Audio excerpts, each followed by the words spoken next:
Hello കൂട്ടുകാരെ, എല്ലാവരും സുഖമായിട്ടിരിക്കുന്നു. നമ്മൾ ഇന്നലെ വീഡിയോ ചെയ്തത് നമുക്ക് ഭഗവത്ഗീതയിലൂടെ ജീവിതം വിജയം കൈവരിക്കാനാവുന്നൊരു വിഷയത്തെക്കുറിച്ചാണ്. പിന്നീടാണ് ഞാൻ ചിന്തിച്ചത് എന്ന് വെച്ചാൽ ജീവിത വിജയം എന്ന് വിചാരിക്കുമ്പോൾ പലർക്കും പല രീതിയിലായിരിക്കും അത് മനസ്സിലായിരിക്കുന്നത്. നമ്മുടെ സമൂഹം ഇപ്പോഴും വിചാരിച്ചിരിക്കുന്നത് നല്ലൊരു ജോലി, നല്ലൊരു പൈസ, കുറേയധികം രൂപയൊക്കെ കയ്യിലുള്ളതാണ് ഒരു ജീവിത വിജയം എന്നാണ്. പക്ഷെ നമ്മൾ ഉദ്ദേശിക്കുന്ന ജീവിത വിജയം അതല്ല കേട്ടോ. ജീവിത വിജയം എന്ന് വിചാരിച്ചാൽ നമ്മുടെ സമൂഹത്തിൽ അല്ലെങ്കിൽ നമ്മുടെ ജീവിതത്തിൽ വരുന്ന എല്ലാ പ്രശ്നങ്ങളെയും അതിജീവിച്ച് മുന്നോട്ട് പോകാനുള്ളൊരു ശക്തിയാണ് ജീവിത വിജയം എന്ന് വിചാരിക്കുന്നത്. അങ്ങനെ നമുക്കൊരു ജീവിത വിജയമാണ് ഭഗവത്ഗീതയിലൂടെ കൈവരിക്കാനാവുമെന്ന് പറഞ്ഞത്. അതായത് തടസ്സങ്ങൾ വന്നുകൊണ്ടേയിരിക്കും. നമ്മുടെ ജീവിതത്തിൽ പ്രശ്നങ്ങളില്ലാത്ത അവസ്ഥ ഉണ്ടാവില്ല. പ്രശ്നങ്ങൾ ഉണ്ടാവില്ല എന്ന് പ്രാർത്ഥിക്കാതിരിക്കാൻ നമുക്ക് പറ്റില്ല, പ്രാർത്ഥിക്കാനൊന്നും പറ്റില്ല. പക്ഷേ അതല്ല ഉദ്ദേശിക്കുന്നത്. എന്ത് പ്രശ്നങ്ങളാണെങ്കിലും അതിനെ തരണം ചെയ്തു പോകാനുള്ള ശക്തി ഒരു മനുഷ്യനുണ്ടാകുന്നതാണ് ജീവിത വിജയം എന്ന് കൈവരിക്കുന്നത്. അതിനിപ്പോൾ ഏത് പദവിയിലാണോ അതിൻ്റെ എത്രത്തോളം വിദ്യാഭ്യാസം ഉണ്ടെന്നുള്ളതൊന്നും അല്ല കാര്യമാക്കുന്നത്. അപ്പോൾ പലവിധ പ്രശ്നങ്ങളിലൂടെ കടന്നു പോകുന്ന ആൾക്കാരുണ്ടാകാം.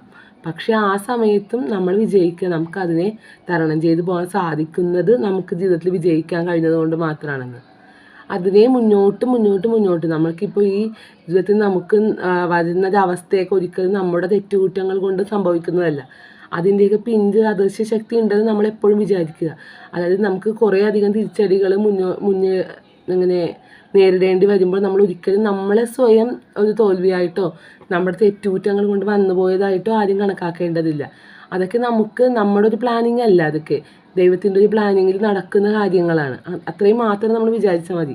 അതായത് നമ്മൾ സ്വയം വരുത്തി വെച്ചത് ആയിരിക്കാം, പക്ഷെ അതൊക്കെ ശരിക്കും അത് അങ്ങനെ സംഭവിക്കേണ്ടത് കൊണ്ട് സംഭവിച്ചു, അങ്ങനെ മാത്രം വിചാരിക്കുക.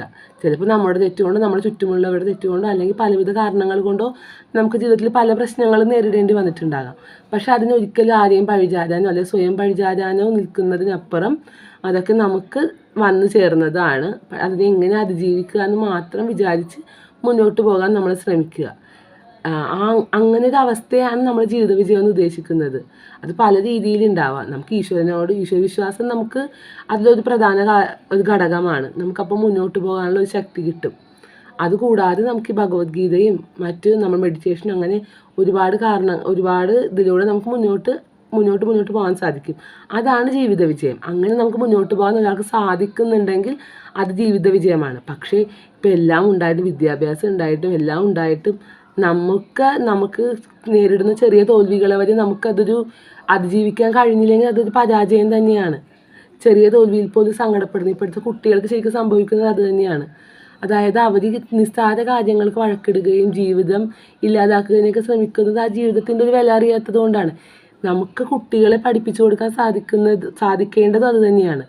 നമുക്ക് അതിനെക്കുറിച്ച് മറ്റൊരു വീഡിയോയിൽ പറയാം. അതായത് ഈ നമ്മുടെ സമൂഹത്തിൽ നമ്മുടെ ഏജിലുള്ളവർ നേടുന്ന ആ ഒരു ജീവിതത്തെക്കുറിച്ചുള്ള ഒരു കോൺസെപ്റ്റ് ഇപ്പോഴത്തെ കുട്ടികൾക്ക് ലഭിക്കാത്തത് കൊണ്ടാണ് അവർ നിസ്സാര കാര്യങ്ങളുടെ പേരിൽ ആത്മഹത്യയൊക്കെ ചെയ്യുന്നത്. അവർക്ക് ജീവിത വിജയം എത്ര മാർക്കുള്ളവർ ഇപ്പോൾ കഴിഞ്ഞ ഇതിൽ നല്ലൊരു മാർക്കുള്ള കുട്ടികളെ തോറ്റു പോകുന്ന ഭയത്താൽ അത് ആത്മഹത്യ ചെയ്തു. റിസൾട്ട് വന്നപ്പോൾ നല്ലൊരു മാർക്കുണ്ട്, പക്ഷെ ആ കുട്ടിക്ക് അത് എഴുതിയ പരീക്ഷയെക്കുറിച്ച് പോലും ഒരു വ്യക്തത ഇല്ലെന്ന് വെച്ചാൽ എന്താണ്? അപ്പം അത്രയും നിസ്സാരമല്ലേ ആ ജീവിതത്തിന് ആ കുട്ടി കൽപ്പിച്ചു കൊടുത്ത വിലയെന്ന് നമുക്ക് മനസ്സിലാക്കാൻ സാധിക്കുന്നത്. അപ്പം നമ്മുടെ ജീവിത വിജയം എന്ന് പറയുന്നത് നമുക്ക് നമ്മുടെ ജീവിതത്തിലെ പ്രതിസന്ധികൾ അതിജീവിച്ച് മുന്നോട്ട് പോകാനുള്ളൊരു ശക്തിയാണ്. അപ്പം അങ്ങനൊരു ശക്തി നിങ്ങൾക്ക് ഉണ്ടെങ്കിൽ നിങ്ങളുടെ ജീവിതത്തിൽ വിജയിച്ച് തന്നെയാണ് ഇരിക്കുന്നത്. നമ്മളൊരിക്കലും നമ്മൾ സ്വയം തോൽവിയായിട്ട് ആരും കണക്കാക്കേണ്ടതില്ല. നമ്മൾ മുന്നോട്ട് പോവുക എന്നത് മാത്രമാണ് നമ്മുടെ മുന്നിലുള്ള ഏക മാർഗം. മറ്റൊന്നിനെക്കുറിച്ച് ചിന്തിക്കേണ്ട. കാരണം ഇതൊന്നും നമ്മുടെ പ്ലാനിങ്ങിലല്ല. അടുത്ത നിമിഷം എന്താണ് സംഭവിക്കുന്നതെന്ന് ഈശ്വരന് മാത്രമേ അറിയാവൂ. അപ്പോൾ എല്ലാം ഈശ്വരനിൽ അർപ്പിച്ച് ഒരു തെളിഞ്ഞ മനസ്സോടുകൂടി മുന്നോട്ട് പോകാൻ എല്ലാവർക്കും സാധിക്കുക. നമ്മൾ ഓരോരുത്തരും വിജയികളാണെന്ന് മാത്രം വിചാരിക്കുക. നമ്മളൊരു വിജയികളായതുകൊണ്ട് മാത്രമാണ് നമുക്ക് ഈ ഭൂമിയിൽ ജനിക്കാൻ സാധിച്ചത്. അത് ദൈവത്തിൻ്റെ ഒരു കരുണ കൊണ്ട് മാത്രമാണ് നമുക്ക് ജയിക്കാൻ സാധിച്ചത്. അല്ലാതെ നമ്മളുടെ ഒരു കഴിവ് കൊണ്ടല്ല നമ്മൾ ഈ ഭൂമിയിൽ ജനിച്ചത്. അപ്പോൾ അതുപോലെ തന്നെയാണ് മുന്നോട്ടുള്ള എല്ലാ കാര്യങ്ങളും. അതെല്ലാത്തിനും ദൈവത്തിൻ്റെ പ്ലാനിങ്ങിലാണ്. അല്ലാതെ നമ്മളും മൂലമോ ആര് മൂലമോ നമുക്ക് വന്നു ചേർന്നതല്ല ഇതൊന്നും. നല്ലതായാലും ചീത്തയായാലും. അപ്പം നല്ലതുള്ളവർ അതിൽ അഹങ്കരിക്കാതെ ദൈവത്തിൽ അർപ്പിച്ച് മുന്നോട്ട് പോവുക. ചീത്തയുള്ളവർ അതിൽ വിഷമിക്കാതെ നല്ലത് വരും എന്ന് വിചാരിച്ച് മുന്നോട്ട് പോകാൻ സാധിക്കുക. അവിടെയാണ് നമ്മുടെ ജീവിതം ഒരു സഫലമാകുന്നത്.